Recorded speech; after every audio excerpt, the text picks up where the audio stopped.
Muy bien, pues vamos entonces adelante con el capítulo que tenemos para hoy, aunque no lo vamos a poder ver todo, pero sí vamos a ver algunas cosas importantes. En primer lugar, si os acordáis, el martes pasado vimos el capítulo donde estábamos hablando sobre las dos bestias, ¿sí? ¿Os acordáis que la primera bestia era el anticristo, que subía del mar, es decir, que el anticristo va a ser una persona gentil, que no va a ser del pueblo de Israel, y la segunda bestia era el falso profeta, que dice ahí el capítulo 13 que subía de la tierra. Entonces eso nos muestra que va a ser un judío. Así que estas dos personas o estos dos personajes van a ser parte de esa trinidad satánica. El dragón como Satanás, el anticristo como esa primera bestia y luego el falso profeta como la segunda bestia, que van a hacer cosas terribles, ¿no? Así que vamos a ir adelante hoy y lo que vamos a hacer es ir a ver un trazo nuevo de los que el apóstol Juan pinta, y hoy nos podemos imaginar que está usando una espátula, ¿vale? La espátula también requiere una cierta técnica, se puede pintar con espátulas, pero hay que aprender. Entonces imaginémonos a Juan pues que sigue escribiendo el Apocalipsis, sigue pintando este cuadro y ahora pues comienza a hacer o a dibujar otras cosas diferentes. Y vamos a ver entonces la primera parte de este capítulo 14, y que tiene que ver con los 144.000 judíos y una serie de mensajes que van a dar ahí tres ángeles. Vamos entonces ahí al versículo 1 del capítulo 14. Dice así: Después miré, y he aquí el Cordero estaba en pie sobre el monte de Sión, y con él 144.000, que tenían el nombre de él y el de su padre escrito en la frente. Así que aquí nos encontramos con el monte de Sión. Algunos dicen que esto se refiere literalmente al monte físico de Sión, es decir, que el Cordero aquí en pie y los 144.000 estaban ya en Jerusalén, ¿sí? Sobre el monte de Sión. Pero a mí por el contexto no me parece que sea esto una escena de la tierra, sino más bien una escena celestial.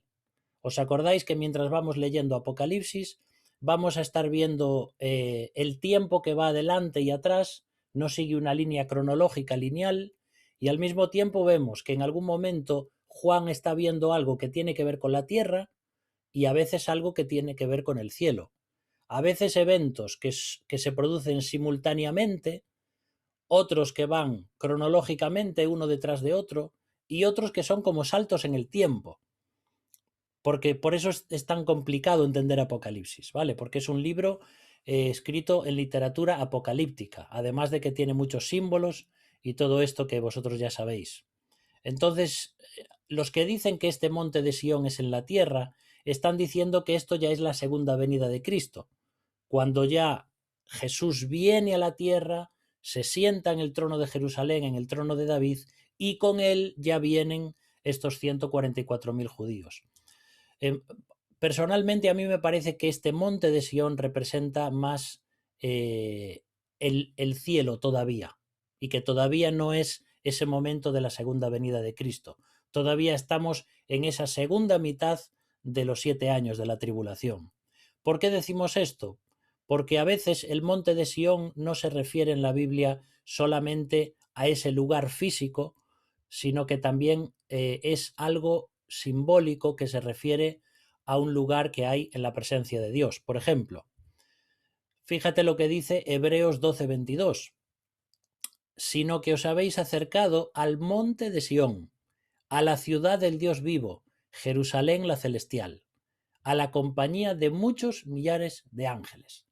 Entonces, como veis a lo largo de este versículo, podemos ver cómo el monte de Sión también se refiere a ese lugar que el Señor está preparando, la Jerusalén celestial, donde estamos rodeados de ángeles, y yo creo que es más lo que está viendo aquí en este contexto, ¿no? Juan.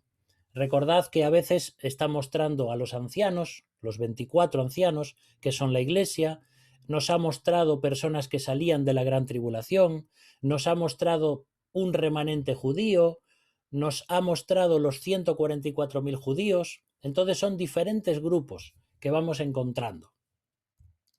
Y el versículo 2 de ese capítulo 14 dice: y oí una voz del cielo como estruendo de muchas aguas, y como sonido de un gran trueno, y la voz que oí era como de arpistas que tocaban sus arpas. Así que Juan ahora está escuchando como una voz, como una canción, que dice que era como muchos arpistas que tocaban sus arpas. Ahora, la palabra que aparece en el griego ahí no es arpa, sino que es cítara. Es parecida, pero la cítara es un instrumento que es parecido entre, digamos, una guitarra y un arpa, algo así. Si nunca habéis escuchado una cítara, os voy a poner un trocito aquí de un vídeo para que veáis cómo suena una cítara, ¿vale?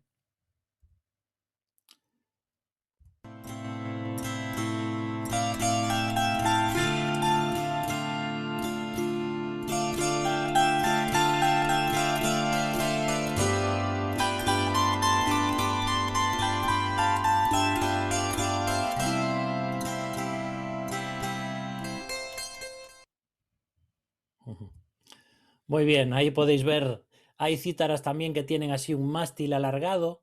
Esas se usan sobre todo en el oriente, en países asiáticos, y a veces veis a personas, por ejemplo, de color amarillo, tocando grandes cítaras, así con esa música que suena así a los documentales y a las películas chinas. Por eso que la cítara es un instrumento bastante oriental, y es a lo que se está refiriendo ahí. Entonces veíamos cómo ese sonido era, por un lado, como un trueno, por un lado era muy fuerte y por el otro parece que era dulce. Sin embargo, está diciendo que eran tantas cítaras tocando juntas que era un sonido muy fuerte, ¿no? Tal vez Juan, que estaba ahí en la isla de Patmos y que estaba a lo mejor acostumbrado a ese ruido fuerte de las olas que golpeaban contra las rocas, suponemos, pues algo así le evocaba a Juan escuchar toda esta alabanza, ¿no? Este cántico. Y si seguimos en el versículo 3, dice: y cantaban un cántico nuevo delante del trono, y delante de los 4 seres vivientes, y de los ancianos, y nadie podía aprender el cántico sino aquellos 144.000 que fueron redimidos de entre los de la tierra. Veis aquí acerca del cántico nuevo, y dice que estaban cantándolo los 144.000. ¿Por qué? Porque dice que lo estaban cantando delante de los 4 seres vivientes, es decir, que los seres vivientes no cantaban este cántico, y también lo cantaban delante de los ancianos, que es la iglesia. Entonces, son estos 144.000 judíos que, si os acordáis, han sido sellados en sus frentes y que han tenido que morir, la mayoría de ellos, por causa de Cristo, porque han estado predicando el Evangelio en la tribulación y han tenido que pagar un alto precio. Ahora están en la presencia de Dios y entonces ellos cantan un cántico nuevo.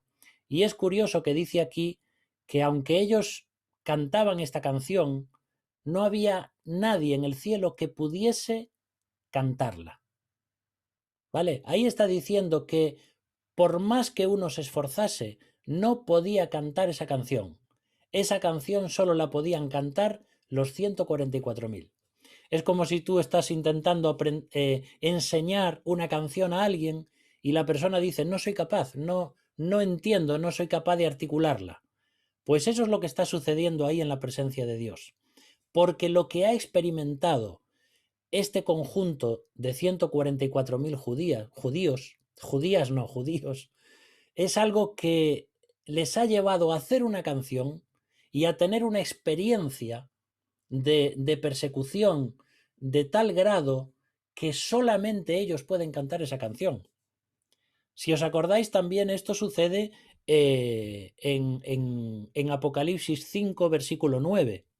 Aunque cuando comenzamos Apocalipsis simplemente vimos por encima el capítulo 5, en el versículo 9 encontramos también un cántico nuevo, pero no de los 144.000, sino de la iglesia. Y dice, y cantaban un nuevo cántico diciendo, digno eres de tomar el libro y de abrir sus sellos, porque tú fuiste inmolado, y con tu sangre nos has redimido para Dios de todo linaje y lengua y pueblo y nación. Nos está mostrando aquí que esta canción solo la pueden cantar la iglesia, porque son los que han experimentado la salvación. Y como acabamos de ver ahora, solo este cántico de los 144.000 los puede cantar este grupo de personas, porque son los que han experimentado lo que es ser perseguidos directamente por Satanás, por el anticristo y por el falso profeta. Por eso hay ciertas canciones que solo se pueden entender si alguien las ha experimentado en su vida. Por eso decimos también que los ángeles no pueden cantar canciones de salvación porque ellos no saben lo que es el pecado. Estamos hablando de los ángeles que no han caído, ¿eh? Entonces estos ángeles, dice, hay un versículo que dice cosas en las cuales anhelan mirar los ángeles. Y también dice la Biblia que la iglesia es el grupo de redimidos de Dios, les está enseñando cosas a los ángeles que de otra forma ellos no podrían comprender. Porque los seres humanos hemos caído en el pecado, hemos experimentado lo que es estar muertos espiritualmente y hemos recibido la salvación y el regalo de la salvación. Por eso esa experiencia tan íntima que transforma nuestras vidas solo las puede cantar una persona salva. Pero es bonito que diga aquí cántico nuevo y es bonito que hable de instrumentos en la presencia de Dios. A veces hay personas que se niegan o se resisten a incluir instrumentos musicales en la adoración. A veces, sí, y casi siempre tiene que ver con gustos personales o con cosas del pasado, ¿no? Que les han enseñado que todo lo que tiene que ver con música o con danza o con levantar las manos, pues es algo mundano. Sin embargo, la Biblia tiene el libro más largo y más grande de la Biblia, es el libro de los Salmos. Es el Salterio, es ese libro que son poemas musicales escritos por hombres y mujeres para expresarle a Dios sus inquietudes más profundas. Por eso que la Biblia nos recuerda siempre que debemos cantar cántico nuevo. Mira, bueno, esto es para recordar que este cántico nuevo es de los 144.000. Pero es muy importante en la Biblia el tema del cántico nuevo. A veces parece que lo hemos entendido al revés. Y entonces en la iglesia decimos, hay que repetir los himnos antiguos. Eso también. Y tienen una gran poesía y los himnos son realmente, digamos, cápsulas de teología concentradas. Además de que están hechos de una forma poéticamente maravillosa los himnos.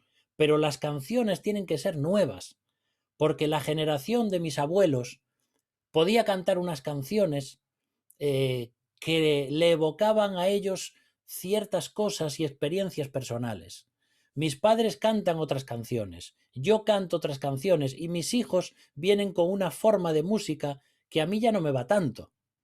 Entonces, mucha de la alabanza de la iglesia tiene que ver con el aspecto generacional. Y tenemos que dejar que las personas nuevas que vienen, los jóvenes que van llevando adelante todo el tema musical en la iglesia, que canten canciones nuevas. ¿eh? No podemos ir en contra de la Biblia. La Biblia no dice canta cántico viejo. No, no podemos cantar como si viviéramos en 1850. Si tú invitas a alguien a la iglesia y lo único que escucha allí son himnos de John Wesley, dirá, pero es que estáis un poco fuera de onda. ¿Entendemos? Tenemos que cantar cántico nuevo y tenemos que hacer canciones nuevas. Mira, aquí te encuentras en los Salmos y aún en Isaías con esta expresión, cántico nuevo, cántico nuevo. Además de todas las veces que en la Biblia se nos muestra que cuando hay una liberación de Dios, Moisés hace una canción, Débora hace una canción, en la iglesia primitiva, en Hechos, también había momentos con música. aunque no figure en los versículos, se sabe que ellos también usaban instrumentos, porque cuando dice Pablo, cantad con salmos, himnos y cánticos espirituales, la salmodia que se usaba ahí tenía que ver también con música. Entonces, es muy importante la música porque Dios la hizo, pero muchas veces tiene que ver con esto, con los aspectos de la nueva generación. Y entonces tenemos que ser sabios para no estar todo el día cantando himnos antiguos, ni tampoco para cantar las canciones más marchosas que están en la discoteca del mundo. Pero sí que tenemos que tener un equilibrio, porque sabes una cosa, a los jóvenes, para ellos es muy importante la música. Y una iglesia donde no se les permite a los jóvenes tener su propia experiencia personal con el Señor, con su música, va a hacer que a ellos les cueste más también seguir la vida cristiana. De hecho, es en la juventud donde uno escucha mucha música y también a gran volumen. Así que tenemos que lidiar con estas cosas en la iglesia. Pero aquí los 144.000 cantan una nueva canción que solamente ellos pueden cantar. Vamos a ver algunas características de estos judíos, de los 144.000. Seguimos en el capítulo 14 y versículo 4. Estos son los que no se contaminaron con mujeres, pues son vírgenes. Estos son los que siguen al Cordero por donde quiera que va. Estos fueron redimidos de entre los hombres como primicias para Dios y para el Cordero. Aunque ya hablamos algo de los 144.000 hace unos capítulos atrás, aquí se nos dan, como ya había dicho de aquella, algunos detalles más en cuanto a esto. Por ejemplo, ahí se nos dice que son vírgenes. Ahora, este versículo es un poco raro, porque dice que no se han contaminado con mujeres. ¿Y esto qué parece que está diciendo? ¿Que los que estamos casados nos hemos contaminado?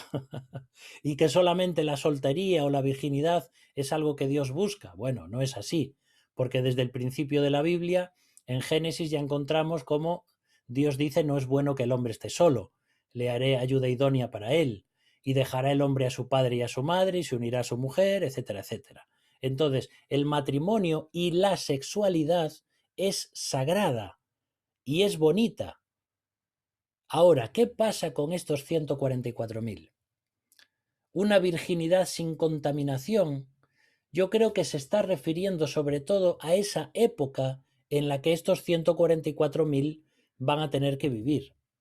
En primer lugar, recuerda que estos judíos han sido sacados por Dios del mundo, han sido sellados para un fin especial. Estos judíos, podríamos preguntar, ¿va a haber mujeres creyentes en esa época para poder casarse con ellas? Recuerda que toda esta situación que va a haber en el mundo va a ser una gran idolatría que tiene que ver con la sexualidad y también sexualidad satánica. Ahora piensa también, si estos hombres tuvieran que formar una familia en esta época tan convulsa, imagínate lo que tendrían que pasar sus esposas, que también serían creyentes, viendo cómo el anticristo y sus ejércitos estarían matando a su esposo, a su esposa, a sus hijos, como dice Jesús en Mateo, ay de aquellas que están encintas en aquellos días, que tengan que escapar embarazadas intentando correr para esconderse en una cueva. ¿Te das cuenta? Yo creo que lo que Dios está diciendo es que estos 144.000 son vírgenes porque es lo mejor, la mejor situación que pueden tener en esa época. No es el momento para formar una familia, no es el momento para estar viendo cómo torturan a los miembros de tu familia. Es el momento para renunciar al yo personal, negarse a uno mismo, como vemos en esa foto, y decir, voy a guardarme puro para Dios porque ahora no es el momento de hacer otra cosa. Posiblemente se refiere a esto, ¿no?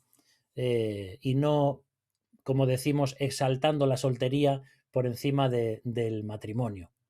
También hay un versículo en Lamentaciones 2:13 que dice, ¿qué testigo te traeré o a quién te haré semejante, hija de Jerusalén?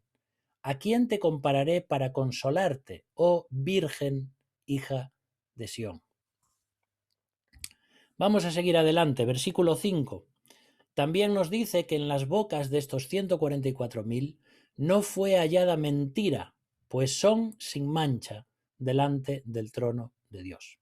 Esto no significa que no son pecadores, porque todo ser humano que nace es una persona pecadora. Ahora, se nos dice que aún viviendo en toda esta hecatombe que va a haber ahí de pecado, ellos van a guardar sus bocas y no van a estar dando mal testimonio, sino que van a usar sus bocas justamente para predicar el Evangelio a todos aquellos que están en este mundo, en esa situación. Vemos ahí una foto simpática que nos recuerda a Pinocho. Dice Sofonías 3:13, mira qué versículo tan bonito, escrito mucho tiempo antes. El remanente de Israel no hará injusticia ni dirá mentira, ni en boca de ellos se hallará lengua engañosa. Es diferente el remanente que los 144.000, pero está mostrando cómo Dios está preparando todas las cosas. Y va a usar estos 144.000 para dar solamente verdades y para predicar al mundo acerca de ese juicio tan grande que se avecina. Seguimos en el versículo 6. Juan dice: vi volar por en medio del cielo a otro ángel que tenía el evangelio eterno para predicarlo a los moradores de la tierra, a toda nación, tribu, lengua y pueblo. Ahora nos encontramos con algo un poco raro, porque siempre decimos que los ángeles no predican el evangelio, es la iglesia la que predica el evangelio. Hace un rato os decía que los ángeles no pueden predicar porque ellos no saben lo que es la salvación. Entonces, ¿qué pasa con este evangelio eterno que se predica a todas las personas del mundo? Bueno, ahí el griego tiene un artículo indeterminado, no determinado. Es decir, no está diciendo predicar el evangelio, sino predicar un evangelio. Lo que está diciendo este ángel es un mensaje de parte de Dios. No está predicando el arrepentimiento, sino el juicio. ¿Vale? Yo lo entiendo así. No vamos a encontrar nunca a un ángel predicando el evangelio. Entonces, este no puede predicar el evangelio. Algunos comentaristas dicen que sí, que de una forma puntual Dios está permitiendo que un ángel predique el evangelio a todas las personas, porque va a venir ya todo el juicio. Pero a mí me coincide más que este sea un evangelio diferente. Evangelio significa un mensaje de buenas noticias. Y lo que está diciendo este ángel es: adorad a Dios, preparaos porque viene el juicio. ¿Vale? Y dice el versículo 7, diciendo a gran voz: temed a Dios y dadle gloria, porque la hora de su juicio ha llegado, y adorad a aquel que hizo el cielo y la tierra, el mar y las fuentes de las aguas. Si este fuese el mensaje del Evangelio, el ángel tendría que estar diciendo: arrepentíos de vuestros pecados y creed en el Evangelio, ¿verdad? Pero lo que está diciendo es: temed a Dios, dadle gloria a Dios, adorad a Dios. Está intentando pronunciar un mensaje para que las personas reconozcan quién es Dios, que es el Creador. Y dice ahí: la hora de su juicio ha llegado. Vale, la hora ha llegado. Es el momento en el cual ya no hay más tiempo de gracia. Es el momento que se está preparando en el cual el Señor va a venir en su segunda venida y va a destruir a todas aquellas personas no creyentes con esa espada de dos filos que sale de su boca. ¿Vale? Entonces nos vamos acercando paulatinamente a ese momento de la segunda venida de Cristo, pero todavía no. Estamos en estos momentos en la tribulación. ¿Os acordáis que hemos visto ya la serie de los juicios de las trompetas? Y también de los sellos previamente? Pero aún nos quedan las 7 copas de ira que Dios tiene que derramar. Entonces todo esto son incisos, paréntesis que hay, que nos están mostrando diferentes escenas en la eternidad o en la tierra. Versículo 8. De estos 3 ángeles, un segundo ángel, diferente al primero, dice: Otro ángel le siguió diciendo: ha caído Babilonia, la gran ciudad, porque ha hecho beber a todas las naciones del vino del furor de su fornicación. Ahora, tenemos que preguntarnos, ¿a qué se está refiriendo aquí con Babilonia? Bueno, este ya sería un tema bastante grande y largo para ver, pero Babilonia comenzó en Babel, ¿sí? Babel y Babilonia son sinónimos. Mira lo que dice Génesis 10 del 8 al 10. Y Cus engendró a Nimrod, quien llegó a ser el primer poderoso en la tierra. Este fue vigoroso cazador delante del Señor. Y fue el comienzo de su reino Babel, Erec, Akkad y Calne, en la tierra de Sinar. Nimrod fue un personaje tremendo, no un cazador de andar disparando no, porque antes no había armas, pero cazando animales, sino que esta persona se dedicaba a cazar seres humanos.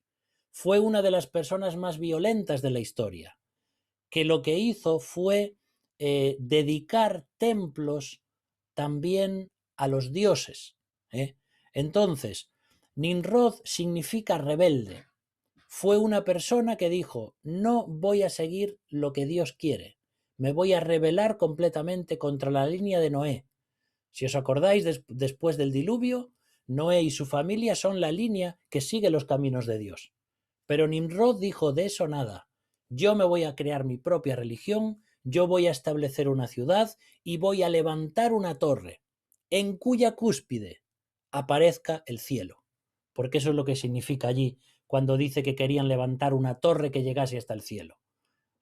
Significa levantar una torre en cuya cúspide estuvieran representados los símbolos zodiacales, porque aquellas personas adoraban a las estrellas, aquellas personas practicaban la astrología, además de que ellos también querían llegar como a un lugar espiritual más elevado para poder adorar a otros seres angélicos. Aquí también se nos habla acerca de... es donde surge la figura de Baal, por ejemplo, del dios Baal, o el dios Merodach, que era el dios de la guerra. Todos estos dioses paganos surgen de Nimrod y de Babilonia, y es ahí donde comienza esa línea de una serie de hombres y mujeres en la tierra que va siempre a lo largo de la historia contra Dios. Por eso que Babilonia en la Biblia no representa solamente al reino babilónico, sino que es un sistema religioso que se opone a todo lo que tiene que ver con Dios. ¿Vale? Podríamos decir que es como el cosmos de este mundo, donde Satanás es el príncipe, y Babilonia es toda esa línea de personas que se oponen a Dios y a todas las cosas de Dios. La esposa de Nimrod se llamaba Semiramis, tal vez os suena esa diosa, y esta mujer comenzó todo lo que fue los cultos de prostitución sagrada, idolatría, etc. Así que nos encontramos aquí con un sistema totalmente mundano. Vamos a ver algo interesante ahora. Porque después de que Dios designó a las huestes celestiales, también designó otro tipo de criatura. Los humanos. Sí, en hebreo son llamados Adán, lo que suena como la palabra hebrea para tierra, porque de eso fueron hechos. Así que gobernantes gloriosos arriba y sapiens peludos abajo. Pero luego viene un giro asombroso. Dios le dice a los débiles humanos que deben gobernar toda la creación. Les invita a elevarse de sus polvorientos orígenes y compartir la gloria de Dios como sus compañeros. De manera que Dios quiere gobernar el mundo a través de los humanos y no de los seres espirituales. Exacto. Así es como el poeta del Salmo 8 entendía las historias del Génesis. Él mira hacia las estrellas y dice: ¿Qué es el hombre para que tengas de él memoria? Le has hecho poco menor que los ángeles y lo coronaste de gloria y de honra. Este es el llamado supremo de la humanidad: gobernar la creación en el amor y el poder de Dios. Genial. Pero no todos son felices. Se nos presenta un ser espiritual que no quiere que los humanos gobiernen. Así que los engaña para que piensen que pueden obtener el poder divino en sus propios términos. Ellos son engañados y aceptan la oferta. Así que son expulsados de la montaña del Edén, exiliados para vagar por la tierra y regresar al polvo. Esta serpiente no trae nada bueno. Sí, y conforme lees descubrirás que es parte de una rebelión espiritual que persigue a los humanos fuera del Edén, y las cosas se ponen peor a partir de ahí. Los humanos todavía desean gobernar, así que empiezan un nuevo proyecto. Sí, en la Biblia es llamado Babilonia. Este es el anti-Edén, donde los rebeldes humanos y espirituales se unen para elevarse a ellos mismos a su antigua gloria. Así que, con todo esto en mente, ahora podemos apreciar todo el elenco de personajes que se nos presentan en la historia bíblica. Dios, los humanos y todos los seres espirituales. Exacto. Vale, esto nos puede ayudar un poquito a vislumbrar lo que era Babilonia, porque en el Edén lo que sucedía es que Dios había entrado en la esfera humana, por decirlo así, y él podía relacionarse con los seres humanos. Y entonces seres angélicos, humanos y animales convivían juntos. Esto es todo un tema para estudiar, ¿eh? ¿Qué sucede? Que entonces las personas tentadas por el diablo, el ser humano, los hizo caer. Y luego algunos de ellos quisieron retomar eso que tenían al principio, pero que ya no era posible. Entonces, de ahí viene todo este tema de Babilonia, queriendo llegar a ese lugar para volver a adorar a ciertas criaturas angélicas, etcétera, etcétera. Y se desvían por completo de lo que es la voluntad de Dios. Hay un versículo en Jeremías 51, versículos 1 y 2, que dice: Así ha dicho el Señor, he aquí que yo levanto un viento destruidor contra Babilonia y contra sus moradores que se levantan contra mí. Y enviaré a Babilonia aventadores que la avienten y vaciarán su tierra, porque se pondrán contra ella de todas partes en el día del mal. Entonces, cuando vemos en Apocalipsis que este segundo ángel anuncia la caída de Babilonia, lo que está diciendo es no solamente que ha caído la ciudad de Babilonia, sino que este sistema satánico que Satanás ya comenzó en Génesis va a tener su punto final. Y ahora viene el versículo 9 y 10. El tercer ángel los siguió diciendo a gran voz: Si alguno adora a la bestia y a su imagen, y recibe la marca en su frente o en su mano, él también beberá del vino de la ira de Dios, que ha sido vaciado puro en el cáliz de su ira, y será atormentado con fuego y azufre delante de los santos ángeles y del Cordero. Así que este es un nuevo mensaje de un tercer ángel, y está diciendo esto, advirtiendo: todos aquellos que se pongan la marca, el nombre o el número de la bestia van a tener que enfrentarse a la ira de Dios y también al fuego y al azufre. Podemos decir así: quien bebió el vino de la fornicación de Babilonia, beberá ahora el vino de la ira de Dios. Todas esas personas que fueron en contra de Dios, que se dejaron llevar por este sistema satánico y que muchos de ellos van a estar adorando al anticristo, al falso profeta, adorando a Satanás, ellos van a recibir justamente esa condenación que va a venir sobre ellos por rechazar la gracia de Dios. Cuando ahí habla de fuego y azufre, justamente nos está hablando del infierno. Y este ya sería otro tema para hablar.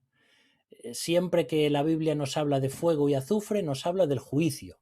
¿Te acuerdas también cuando Dios tuvo que destruir Sodoma y Gomorra, aquellas dos ciudades tan moralmente corrompidas? Dios envía allí unos ángeles que sacan a Lot y a su familia, pero recuerda cómo vino después todo este juicio de Dios. De hecho, aún puedes hoy ir allí al sur del Mar Muerto, donde estaba la ciudad de Sodoma, y vas a encontrar que si sacas un poco de tierra vas a ver montones de azufre. Así que no digan los expertos geólogos que eso es por casualidad. ¿Por qué hay tanto azufre en aquel lugar? Porque un día cayó allí un gran juicio. Estaba pensando ahora también, fíjate esta figura tan bonita de un mundo como era el de Sodoma y Gomorra, y Dios sacando de esa ciudad a Lot y a su familia, los creyentes, para que no cayese sobre ellos el juicio de Dios. ¿Acaso esto no parece que simboliza cómo Dios saca a la iglesia de este mundo, a los creyentes, antes de que venga el juicio sobre este mundo sodomita? Bueno, hay muchos tipos que podemos encontrar en las Escrituras en cuanto a esto. La Biblia nos dice que el infierno es un lugar real. Hay personas que dicen que esto no puede ser cierto, que cómo Dios va a enviar a personas al infierno para que sufran durante toda la eternidad. Pero no es así. Dios no envía a las personas al infierno. Son las personas las que han decidido ir a ese lugar. Y de hecho hasta hay algunos eruditos bíblicos que dicen que las personas que están en el infierno o que van a ser echadas en el lago de fuego y azufre no van a estar allí queriendo salvarse, porque ellos han decidido eso. Y aunque van a estar sufriendo, van a estar allí rebelándose contra Dios, sin paz y con un tormento continuo. Realmente sabemos algunas cosas del infierno, pero no podemos explicarlo con palabras. Ese tormento eterno que van a sufrir aquellas personas que no han querido recibir la salvación, que han rechazado la oferta que Dios les da para ir al cielo, que han rechazado el regalo de la salvación. Entonces es algo terrible que va a venir sobre las vidas de estas personas. El versículo 11 de Apocalipsis 14 dice: y el humo de su tormento sube por los siglos de los siglos, y no tienen reposo de día ni de noche los que adoran a la bestia y a su imagen, ni nadie que reciba la marca de su nombre. Entonces, en aquel momento, en aquella época, las personas que se pongan esta marca, que vayan a entrar a formar parte de ese sistema de adoración al anticristo y a Satanás, ellos conscientemente van a saber que eso significa rendirse a los pies de Satanás.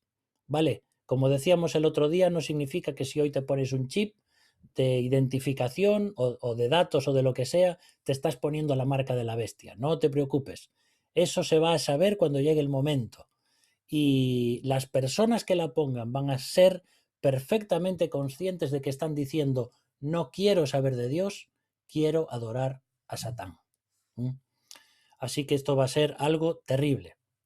Fíjate qué diferencia, porque acabamos de leer, bueno, aquí me equivoqué en el versículo. El versículo que acabamos de leer en Apocalipsis dice que van a tener tormento día y noche. Pero en Apocalipsis 4, versículo 8, allí encontramos que los creyentes van a tener alabanza día y noche. Fíjate qué contraste tan grande. La vida eterna, la paz de Dios, el perdón de los pecados en un lugar tan especial donde Dios está. Pero en otro lugar, completamente separados y sin ninguna oportunidad de volver atrás, están las personas que van a estar sufriendo un tormento continuo día y noche. Dios nos da oportunidades. Dios hace la invitación hoy. La puerta del arca sigue abierta. Pero cuando Dios cierre esa puerta y venga el diluvio de toda la ira de Dios, ninguna persona quedará para poder ser salva. Solo aquellos que entren en esa arca de salvación que es Cristo. Viene el versículo 12 ahora y dice: aquí está la paciencia de los santos, los que guardan los mandamientos de Dios y la fe de Jesús. Con esto nos recuerda otro versículo que leíamos el otro día, cuando habla de que los verdaderos creyentes van realmente a demostrar que son salvos a través de su paciencia. Porque tanto los 144.000 como el remanente judío, la gran mayor parte de estas personas van a sufrir mucho por causa de Cristo y porque van a ser perseguidos o van a ser torturados o van a ser asesinados. Pero esa paciencia de los santos, de los que guardan los mandamientos de Dios y la fe de Cristo, va a tener su recompensa. Por eso luego van a poder cantar ese cántico nuevo de adoración a Dios. Y luego viene el versículo 13 Y dice Juan, oí una voz que desde el cielo me decía, escribe, bienaventurados de aquí en adelante los muertos que mueren en el Señor. Sí, dice el Espíritu, descansarán de sus trabajos, porque sus obras con ellos siguen. Me acuerdo el otro día que estaba Eli orando y ella nombraba este versículo en su oración, ¿no? Cuando había fallecido Eduardo, y decía, descansarán de sus trabajos porque sus obras con ellos siguen. Y es un versículo que da mucha paz y mucho consuelo al corazón, aunque, como dice aquí, esto literalmente se refiere a ese momento de la tribulación, porque ahí dice, de aquí en adelante todos los creyentes van a ser bienaventurados. Literalmente se refiere a ese momento en el cual se ha terminado todo y las personas que han sufrido tanto en esa tribulación van a tener su recompensa de descanso por fin.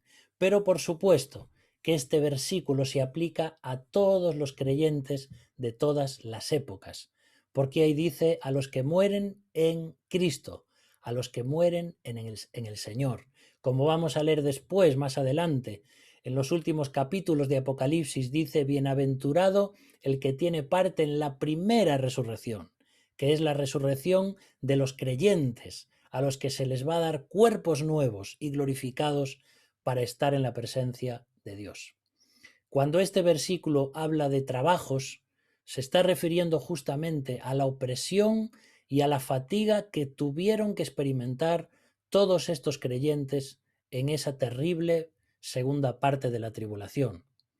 Y algo muy bonito también es pensar, como dice ahí, que sus obras con ellos siguen. No podemos llevarnos nada a la eternidad, pero las obras que tú has hecho para Dios van a salir contigo de este mundo y te van a acompañar hasta allá. Que a veces no pensamos en esto.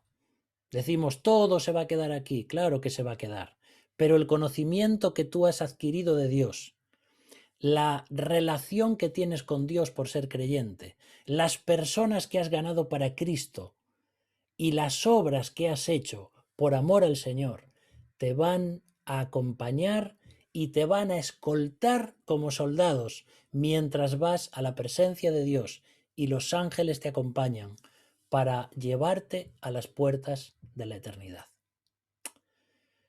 Qué esperanza, qué consuelo tenemos los cristianos cuando recordamos a personas como las de esta imagen, una mano de una mujer joven que tiene que despedirse de una mano de un padre o de una madre o de un hermano, una hermana o alguien que queremos y tenemos que soltar porque su mano se va deshaciendo y porque muchos ya nos han precedido, pero tanto ellos como sus obras están en la presencia de Dios. Esas obras que has hecho, que estamos haciendo para Dios, van a tener recompensas eternas, recompensas que vamos a poder poner a los pies de Jesús para adorarle, para agradecerle, para darle gracias. Queridos hermanos, no tenemos ni la más remota idea, comparado con la grandeza que nos espera en el cielo, de lo que va a ser aquello. Tenemos cosas que la Biblia nos dice, pero va a haber tantas, tantas, pero tantas sorpresas en el cielo, tanto gozo, tanta paz, tanta ausencia de enfermedades, de lágrimas, de dolor, que cuando lleguemos allí aquello va a ser algo inolvidable. Y todo gracias a lo que el Señor ha hecho por nosotros. Habernos dado la salvación, haber muerto por nosotros en la cruz.